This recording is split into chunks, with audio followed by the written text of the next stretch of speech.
வணக்கம் நண்பர்களே, உங்களிடம் பேசுவது விமலா. இன்னைக்கு நம்ம கேட்க போற கதை உண்மையான ஞானம். ஒரு ஆசிரியர் இருந்தார். அவரிடத்தில் பல மாணவர்கள் படித்து வந்தனர். ஒவ்வொருவருமே நல்ல அறிவாளிகளாக இருந்தனர். அதில் ஒரு மாணவன் எல்லோரையும் விட மிகுந்த புத்திசாலியாக விளங்கினான். ஓயாத ஆர்வத்தோடு ஒவ்வொரு நாளிலும் புதிய புதிய காரியங்களை கற்றுக்கொண்டான்.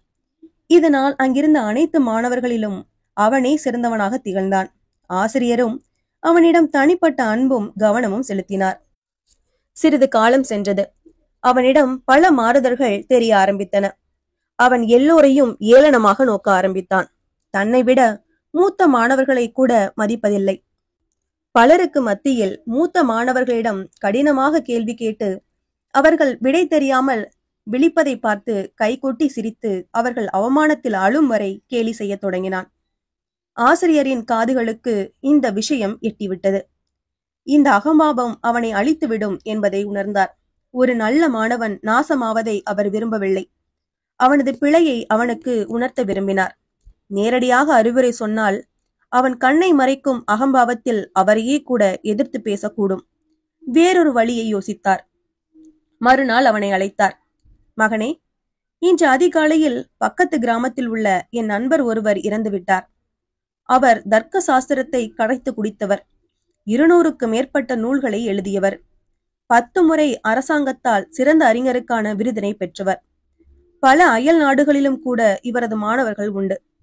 நீ போய் பக்கத்து தெருவிலுள்ள தச்சு ஆசாரியிடம் போய் விவரத்தை சொல்லி ஒரு தரமான சவப்பெட்டியை செய்து வைக்க சொல். இன்று மதியம் அவரது அடக்கத்திற்கு தேவைப்படுகிறது. இதை உன்னால் மட்டுமே சிறப்பாக செய்ய முடியும் என்றார்.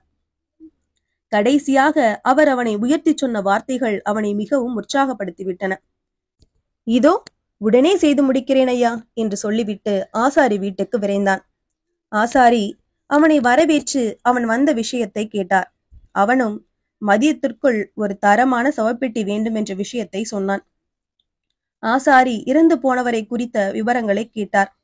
அவனும் ஆசிரியர் சொன்னபடியே அவர் தர்க்க சாஸ்திரத்தை கரைத்து குடித்தவர், 200க்கு மேற்பட்ட நூல்களை எழுதியவர், 10 முறை அரசாங்கத்தால் சிறந்த அறிஞருக்கான விருதினை பெற்றவர். பல அயல் நாடுகளிலும் கூட இவரது மாணவர்கள் உண்டு. அவன் சொல்லி முடிப்பதற்குள் ஆசாரி சூடாகிவிட்டார். ஏண்டா, இன்னைக்கு நீ பொழுதுபோக்க நான் தான் கிடைச்சனா? செத்த பிணத்தோட விவரம் சொல்லாம வேற என்னமோ உளறியே, நீ படிச்சவன் தானா என்றார். இந்த கேள்வி அவனை ஆத்திரமூட்டியது. அவரை பற்றி இவ்வளவு சொல்லியும் புரியலன்னு சொன்னா நீங்க தான் ஒரு அடி முட்டாள் என்றான். ஆசாரி, அடை அறிவு கெட்டவனே, என்னதான் படிச்சிருந்தாலும் விருதெல்லாம் வாங்கியிருந்தாலும் எனக்கு அது பணம்தான். எனக்கு வேண்டியது அதோட உயர அகலம்தான். நீங்க படிக்கிற படிப்பெல்லாம் உடம்புல உசுறு இருக்கிற வரைக்கும் தான். உனக்கு பெட்டி வேணும்னா மரியாதையா போய் அளவெடுத்துக்கிட்டு வா என்றார். எங்கோ பளீரென்று அடி விழுந்தது அவனுக்கு. மனித ஞானம் இவ்வளவுதானா? இதுக்காகவா இத்தனை பேரை அவமானப்படுத்தினேன்? அவமானம் பொங்கியது. கூனி குறுகியபடி ஆசிரியரின் முன்னால் போய் நின்றான். ஆசிரியர் சிரித்து கொண்டே கேட்டார், என்னப்பா, சவப்பெட்டி அடிச்சாச்சா?